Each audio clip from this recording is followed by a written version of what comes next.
Hey guys, welcome back to A's Adder. I'm A, and Adder basically means informal conversation, so that's how we got here. Before I get started, I want to make sure that you guys like, comment, and subscribe to see more of the elite content I have coming out for you guys if I stay consistent, and I promise you I'm going to try. All right, let me get straight in.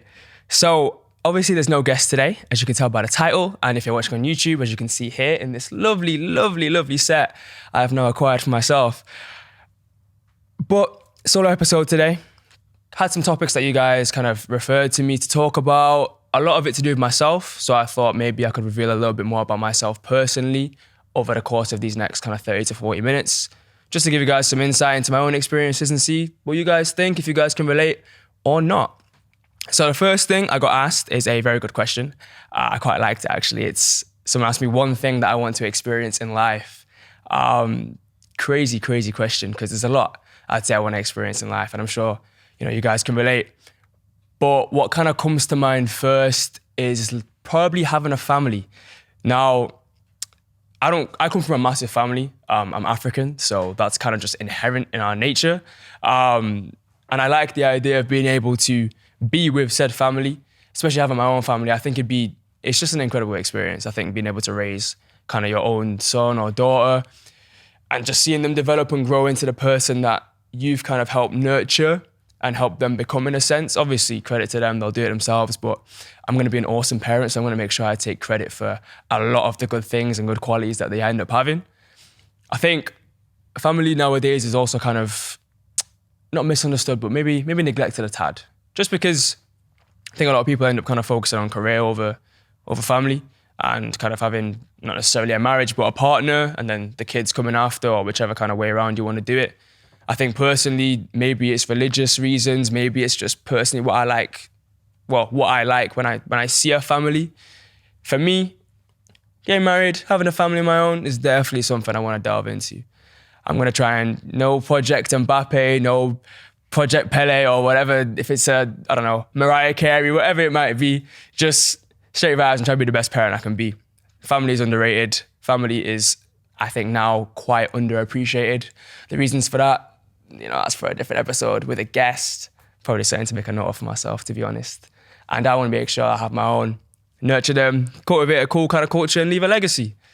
And that's kind of a wrap on that. It's definitely one thing I want to experience in life. Amongst that, obviously traveling around the world, but it's kind of a cop-out. Visiting places like one of my friends is in Thailand right now. That's, an incredible experience. So maybe Thailand, Tokyo, parts of India. I'm really staying in Asia right now. I'd say Africa, of course, as well. Kind of traverse around like Namibia, Tanzania, Ghana. Shout out to Nigeria, of course. Not from there, but I know a lot of people who are. Also, I guess kind of Eastern Europe as well. Cool places around the world, so they all deserve a visit. And culture is really important. I believe in connecting with people. I believe in connecting with people who are different from yourself as well. And if you live in the UK or you live in a certain area, it's not like you go on holiday every month and meet X, Y, Z type of people. You can meet a lot of different people within your own place, within your own town, within your own city. But I feel like it's quite imperative to kind of maybe not just go around the world if that's not possible, but at least traverse out of your own comfort zone or whatever to experience or to kind of understand more about other cultures, other people's lives and what they do for a living, how they view certain things, whether it's, kind of political or religious, just kind of values and debates you'd have with your own kind of circle and community. See how other people think. It's a very insightful experience to have. So yeah, those are one or two things I want to experience in life. Another thing I got asked about was a very interesting question, which I can't fully answer because it's not over yet. It's about character building. So I got asked what I'm doing or what I've done in terms of, character building, how I'm trying to, build my character. I don't know how else I can word that. Just kind of, I guess, becoming the person that I am intent on being. I'd say, I think a lot of people, including myself, it's hard to kind of have a lot of self-awareness. It's hard to, try and develop good habits and be X type of person. I think tapping into yourself more is key. I think you do that through, building good habits step by step, everything's a process. Like it's cringe. And a lot of what I might say in this episode might be cringe, but it's not my fault if it's true. Yeah, tapping into yourself is key. I think boosting your self-awareness is very important. Do that through, well, one way I've kind of been able to, I guess, character build is through kind of journaling and not having a diary per se, because the two are quite closely related. I'd say journaling, I journal like every week. So I'll note down major thoughts or major events. Major, could have been a boring week, but gotta write something down. Major kind of thoughts and events from the week and just kind of see what I think about those things. Let's say I had a run-in with somebody. I want to note down exactly what happened there. Obviously not just, oh, this person's a XYZ and they're a bitch, he's a dick, whatever it might be. I also need to kind of make sure that I look into myself a lot more and make sure that I'm not just kind of, I guess, passing blame. That's one kind of thing I guess I noticed I would do in situations where I felt like I was taking offense. It's not always about you. It is about you because it's your own life, but you also kind of need to take into consideration other people, which is part of character building as well. You know, when you take other people into consideration, I think you inadvertently make yourself a better person. Taking into consideration how other people think and feel, kind of sympathizing with them, or maybe empathizing with them, yeah. You can't really always feel how somebody else exactly feels, but trying to understand is always going to be key, because then you can kind of identify how your thought processes work, how the cogs in your brain turn. I think that's imperative to know. I think another way I kind of have started this journey of character building is the wide world of YouTube. People say like YouTube is a whole university experience for whatever topic you want to learn. And I firmly believe that. Obviously, I'd say I'm not exactly a motivational professional. I'm not here to kind of get everybody to start jumping up and down, doing a 5K run or whatever. I feel like people need to be able to do that for themselves. And I need to do it for myself as well. I'm not a complete product, not yet at least. And I don't think I ever will be, but I try and get as refined as possible. You know, inshallah, we can get to that kind of point. But yeah, YouTube is really, really good for kind of just, again, when I was talking about other people and their kind of perspectives and experiences. Some of the reason why I'd want to travel around the world, you kind of hear how other people talk and their own life experiences, especially people who are not my age. I mean, I'm 19, 20 in a month. And you learn from people who are adults and their own experiences with relationships, with relationships, to be honest, because that kind of caters to your whole life. Relationships, their own choices, whether it's career related or family related or their own kind of problems and issues. And you learn how to kind of take lessons from what they know and have experienced. One guy who I can recommend to kind of look into, especially if you're a man, to be honest, because he's very tough love. But I guess, you know, women, you can do it as well. It's called David Goggins. He's a very, very interesting character. I don't know his whole life story. Sue me for being unprepared. But he I think he was a Navy SEAL, and he kind of traversed into, I'm getting a nod. Navy SEAL, or ex-Navy SEAL. And he is probably the most kind of, I'd say, motivated man that I know, or disciplined maybe is a better way of putting it. He's one of the reasons that I firmly believe in discipline over motivation. Motivation obviously being that feeling you get to do something, you know, that kind of, I'm going to get this done today. Oh yeah, let's do it. And when you're unmotivated, you think, oh no, I don't want to do it today. I was literally watching a video of his earlier where he was talking about the difference between people who just say they want to do things and people who actually do them. It's an interview with a guy called Chris Williamson, who's a elite podcaster. Hopefully I can be like him one day. And David Goggins was literally talking about the discrepancy between those who will say they want to get X, Y, Z and XYZ done for themselves, whatever goals they may have, and those who, I guess, talk less and actually take action more. And they're the ones who obviously are the ones who, you know, get things done. You know, I feel like people who talk about it are motivated to talk about it in their own minds. Maybe they feel like they've done it already because they've spoken about it to their people, and it has that feeling of, oh, I'm happy, I've talked about it, I'm going to do it, let's get it done. In his own words, you wake up at 5 a.m. and you think, I don't want to be a Navy SEAL today, if that was your goal. Or I don't want to be the greatest pop artist today. Or I don't want to do that 5K run today. I don't want to lose weight today. It's just more so, like I said, character building for yourself to be disciplined rather than relying purely on motivation.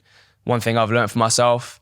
Obviously, like I'm going to keep saying, I am not a finished product. I'm here just to impart whatever knowledge I have gained from whoever or whatever kind of source just to you guys, because I feel like it's important to share knowledge.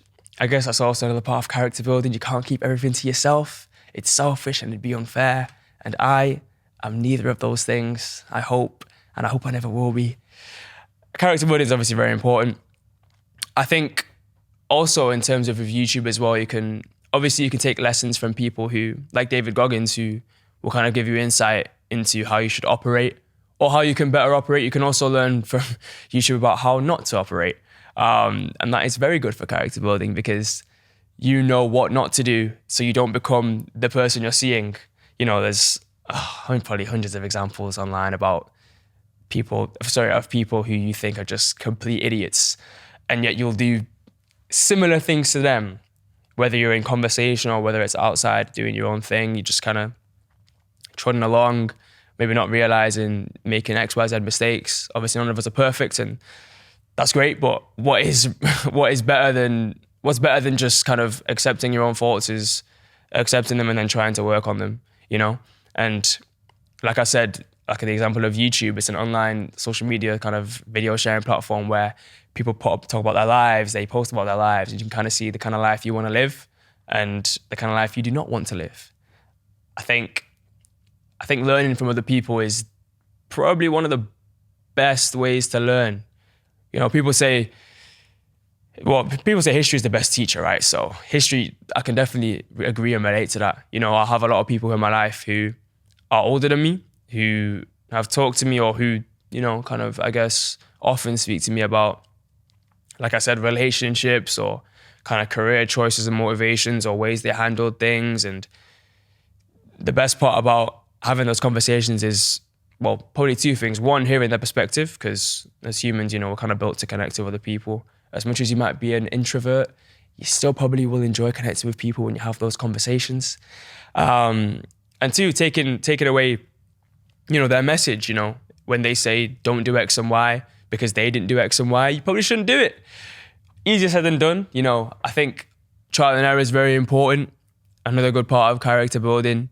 You know, you need to try new things. You need to be able to kind of delve into scenarios yourself that you may be unaware of maybe not consequences, but the outcome of. Yeah, you need to delve into things that you might not be aware of the outcome of. Otherwise, you're never going to grow. And growth is something I talked about on my last solo ep. It is probably the main thing I'm seeking on a day-to-day basis. Again, might be cringe, but I don't give a fuck. I'm just trying to make sure that I impart the knowledge that I've been given. And, you know, I guess, like I'm always going to say, mistakes are always going to be made. And when you listen to these people who have made mistakes, you need to make sure you don't make the same one. Like I said, easier said than done, but, you know, you got to do your best, right? Another way I learned about myself more, kind of tapping into myself more, which is really what I kind of believe character building to be, is through reading.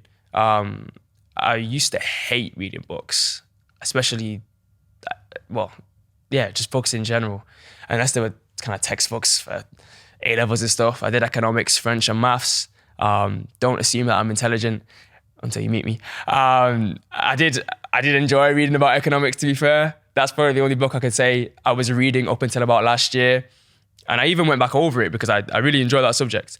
But a lot of my friends started reading and kind of talking about what topics they were delving into. A lot of them delved into like the kind of self-help space. People like, I'm sure you're aware of another podcaster. I've mentioned Chris Williamson. I will also mention Stephen Bartlett, Diary of a CEO.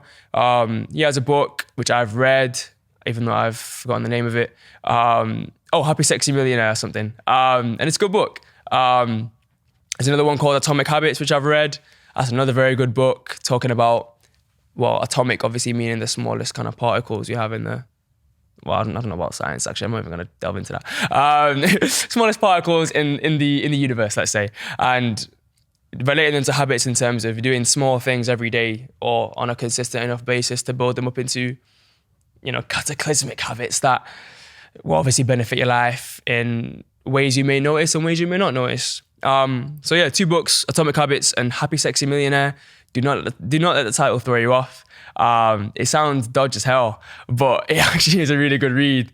And one thing I want to say about these self-help books as well, and any book where it's someone's personal perspective, in the same way I've talked about taking lessons away from people in terms of what to do and what not to do, you need to also apply that to the books you're reading that are based on self-help. I think a lot of people will look up to somebody, and they'll read their book and they'll think everything they say is gospel. And that is quite far from the truth. I think it's obviously good and it's imperative, like I'm saying, to learn from other people's experiences. But I also think you need to learn from your own, and you need to also have your own. And just, like I'm saying, not take everything as gospel, because you live your own life, Of course, somebody may tell you X, Y, Z and how to operate and how not to. You can tell out of my alphabet. But it's also imperative you do it yourself. So when I recommend these kind of books, and I'm going to be recommending more because, like I said, I enjoy reading now. I'm a changed man. I've actually matured and evolved in the past year-ish, as I'm supposed to and as everyone is supposed to. But yeah, just keep that in mind. Keep it in mind that you need to also inform your own experiences and your own self of what you're doing and how you're trying to take action, how you're trying to act in terms of kind of building yourself up to the person you want to be. I think reading is just quite important. I mean, a lot of people, whether it's audiobooks or physical, I like to kind of be able to kind of write in a book. So when I have the book that I'm reading, for example, I'm reading a book now called Meditations. It's by Marcus Aurelius, who, again, I'm not really too well versed in his life. He's a Greek philosopher, or he was a Greek emperor, and now he's been deemed as a philosopher because of his writings that he was doing. The Meditations book is based on kind of his entries he used to do very often. Roman Emperor. Okay, Roman Emperor. Thank you. He was a Roman Emperor, yeah, not Greek. Roman Emperor who kind of used to make entries into, I guess, a journal of his own. See, journaling, Roman Emperor vibes, you know what I'm saying? Roman Emperor journaling. He wrote very, very, very well in terms of his own ideologies about the world and kind of mortality. Stoicism, which is a different kind of kettle of fish that I don't even know much about yet because I've not finished the book. But yeah, Meditations, it's a good book. It's very interesting because these books can really challenge your current ideals and how you want to kind of navigate the world. Obviously, like I'm saying, you can talk to people, but you can also read books. You can also inform yourself of how people in history have operated. History is the best teacher. Obviously, it's not an indicator for the future, but it's a pretty damn good indicator. If someone's done one thing before or once or twice before, they'll probably do it again, unless, something magical happens and they have a change of heart or they have really strong motivation and discipline like Mr. David Goggins.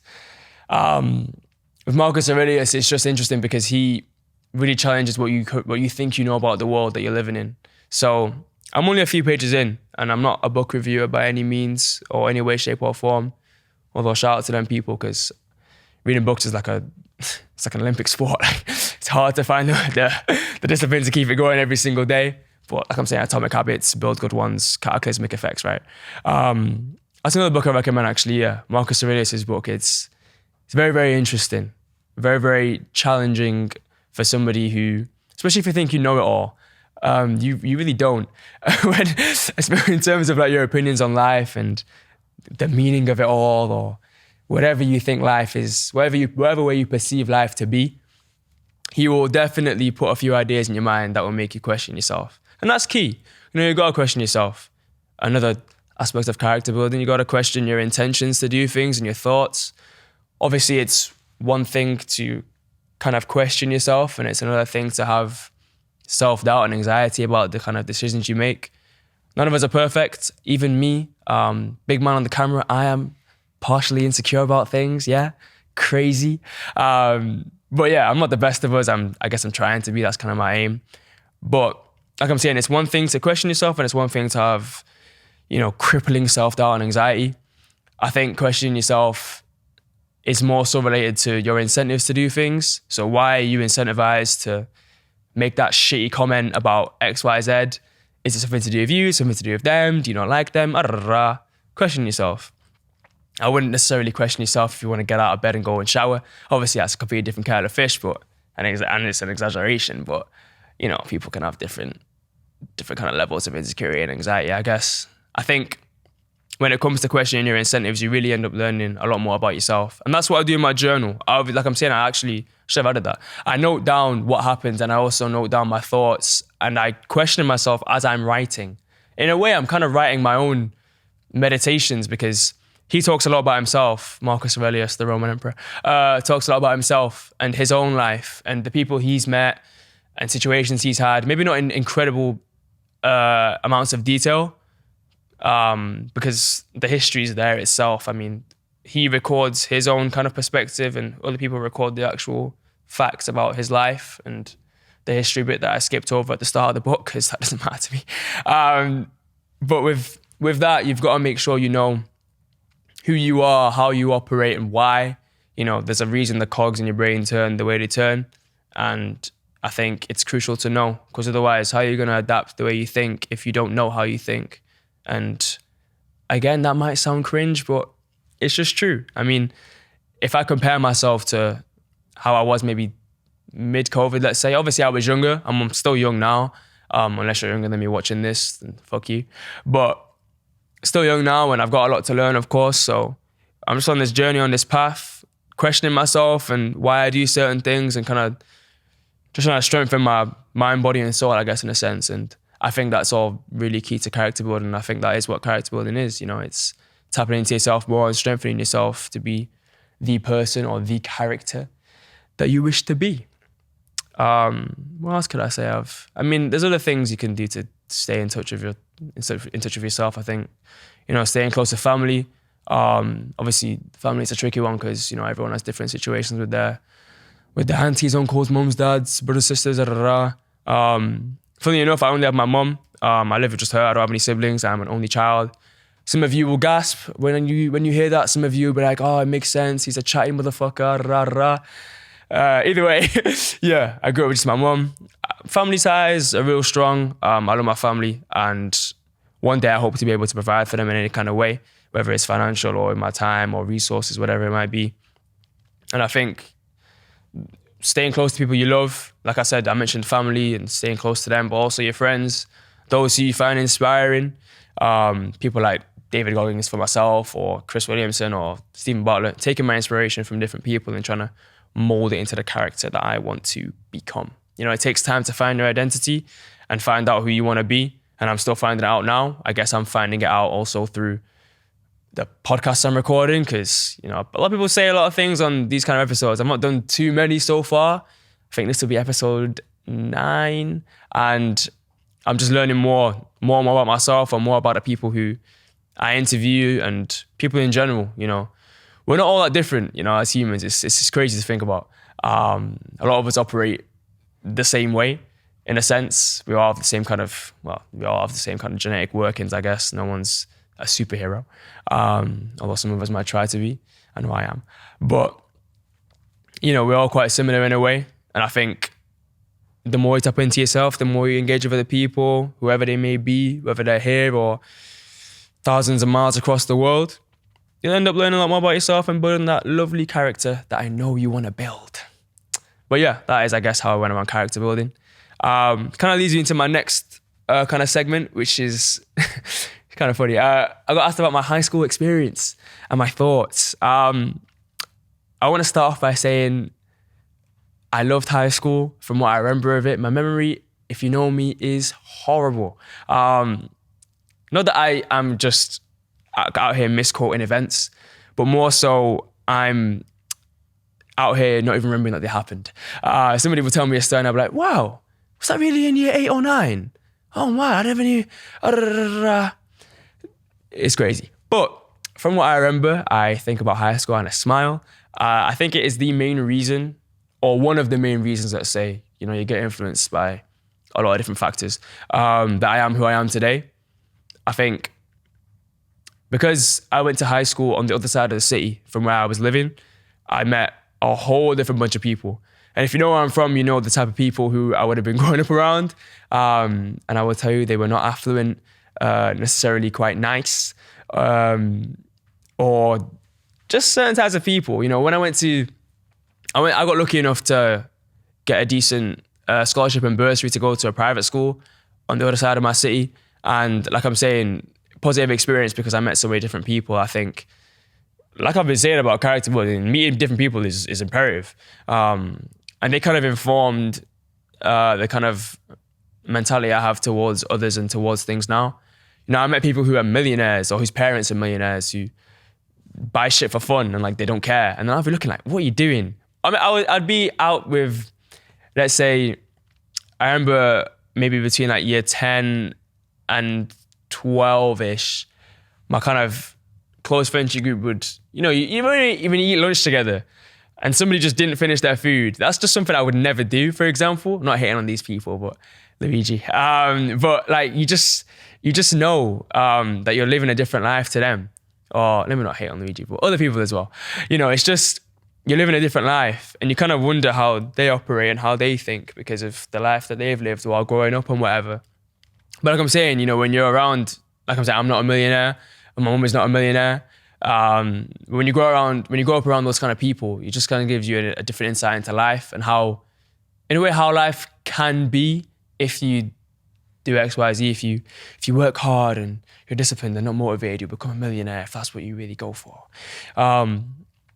So with high school, it was really just, like I'm saying, a strong part of my character building experience, you know. In year 7, I've been told that obviously you play football at lunchtime. This is not me saying I was good. By all accounts, I was trash, and that includes my own account. I'm not a baller, and I think I held the record for being an own goal specialist. Some of the years I was playing football. Basketball is my sport, if anyone's asking. Try me on the court there, you'll see a different kind of guy. But yeah, I just obviously playing football at lunch and, you know, wearing the shoes with the 99 curl and whatever, you know, the kind of shit flickers or whatever you want to call them. In year 7, I was just loud, charismatic. I remember the whole class being on report. I remember a lot of when you get like disciplinaries, they were called blue and red forms. Red were for academic purposes, blue were for behavioral reasons. A lot of my class got hella blue forms. Like it was crazy. And those who are in my year group or in my school will know that there are like 2 people who got so many blue forms on red, or some red forms as well, because homework is important, I guess. They got so many forms that it was a joke. It's just funny to reminisce. So that was year 7, you know, just kind of the building blocks. I never really found it hard to chat to new people. My mum's quite charismatic and similar to me in terms of her confidence and ability to talk, so I must have got that from her. And then applying that, even though I went to school, I don't know how many miles away it was, and I can't be asked trying to figure out the calculation. But even meeting people from, you know, so far away who are so different to me, I didn't really find an issue with. Shout out to mum. When it came to year 8, I was in Africa for a few months in the middle of the year. I'm not going to disclose too much about that because I don't want anyone to get in trouble from my family. But yeah, it was a good time. It was good. It was interesting 2 or 3 months. I'll be going back there soon, hopefully, because I think I didn't appreciate it when I was there, mainly because I was 13 years of age. Now that I'm 19, turning 20, it'll be a different vibe for me when I go. I'll be able to understand a lot more about the culture and hopefully I learn the language. I know a lot of people from our home country of Rwanda, not Wakanda, before anyone makes them dead jokes, it's Rwanda. Yeah, I'll learn the language, hopefully. A lot of people who are the same nationality as me are kind of surprised that I don't know the language and stuff, but while my mum was learning English and I was growing up, I would not be learning a different language because I was 1 year old. I need to learn English first before I learned something different. So yeah, I was in Africa in year 8 for 2 months. That was fun. Between that year 9 and 11, obviously it's just vibes. You kind of find your best friends in your friendship group. You know, I had a lot of friends who were interested in football. I was at a few City games, Liverpool games. You know, when you experience tastes of a different life, you kind of grow up understanding that you can live that life if certain things are put into practice, and if you obviously want to live that life. You're not going to attract a life that you don't want to live. So again, kind of points back to your identity. You need to find out who you are to understand what you want, and then work to do A, B, C, D, whether it's business or art or having a podcast with a fireplace and a beautiful purple hoodie. Whatever you want to do, whatever you want to be, completely in your control. But high school was a big determinant, whichever one the word is, of the kind of mindset I have now, especially in sixth form as well. You know, I had a lot of pressure about going to university and stuff, and that really isn't something that's currently in my view. No hate to any of you guys who go to uni, and I would never hate on you guys personally in a public way on a camera, just privately to your faces. But that just isn't my kind of aim to go right now. Although there are things at uni I wouldn't mind learning about, whether it's psychology or finance or nutrition, whatever kind of I'm interested in. Sixth form kind of taught me that there's a lot more. Sixth form and meeting people kind of taught me there's different ways to get to where you want to be. And so I guess I'm exploring them, and then uni can be my last kind of option. I can delve into university and stuff in a different kind of episode. I'll probably try and get like a panel or something where we talk about, you know, the benefits versus the drawbacks and comparing it to apprenticeships or taking a gap year and stuff. So that's maybe some content I can think about getting together if I care to be consistent enough. No, I'm kidding. I will be consistent for you guys. I'm going to try at least anyway. But yeah, sixth form was really good. Sixth form is another good reason as to why like I said, I took economics, French and maths. Economics is probably one of the main reasons I want to get into finance. I think it's really interesting. I think any of you who do business or economics, you can understand that. I think you learn a lot about the world in those subjects as well. Maths was trash. I don't know anyone who likes maths, especially at A-level, or anyone who's doing it in uni. And if you are, God bless you dearly, because you are going through some serious shit, and hopefully you come out the other end. Yeah, just high school was good. I know a lot of people kind of have... One thing I will say about high school actually is, you see all these like anti-bullying and like bullying stuff. Obviously, no one wants to be a victim, or no one, wants to kind of have that kind of experience. Prayers up for those who are actually out here getting bullied, because it's a shit thing, and it's shit for the person who's, kind of being preyed on. But I never witnessed it. I want to know if anybody actually ever witnessed any kind of bullying. And I know I wasn't a bully. I don't think I tried to be. I try and show the nice persona. You guys ain't gonna see the exposing of the dark side of me. It's not gonna happen because there isn't one. But I'd love to know if anybody has actually seen it, or kind of if you've experienced it yourself and you want to discuss it. That sounds like cool as well. Because I really never saw it for myself. Maybe it's the school I was in. We had about 100 kids per year group, so maybe there was just no way anyone was gonna get bullied because there weren't enough people to pick on or some shit. I don't know. But yeah, I'd love to know about that. But in terms of high school overall, it was brilliant, man. I really can't complain. Big factor into who I am today, and I'm grateful for the experience. And on that positive note, I think I've covered everything I wanted to cover. I've got another segment on goals and stuff, but I think I'll save that for a later episode. One thing I guess I can kind of summarize about goals is that I'm gonna be bold and say that having them is great, but tying yourself to them isn't as good as you might think it is. I think people need to be adaptable, and having different goals, I guess, or goals that change or adapt over time is not as bad as you might think. If you think something now, you don't have to exactly be that person in a year. And if you haven't changed or evolved in a year, something is wrong with you. And I will delve into that at a different time. On that note though, guys, short episode. Like I said, a bit of insight into me and how I do things, or how I'm trying to do things. If you enjoyed this episode or you want more of it, let me know. And if you like the show, tell a friend to tell a friend. Inshallah, that trend will never end. And I'll see you guys back very soon if I can stay consistent. Like, comment, and subscribe. 3, 2, yeah, that's enough time. Cool. And I'll see you guys later. Bless.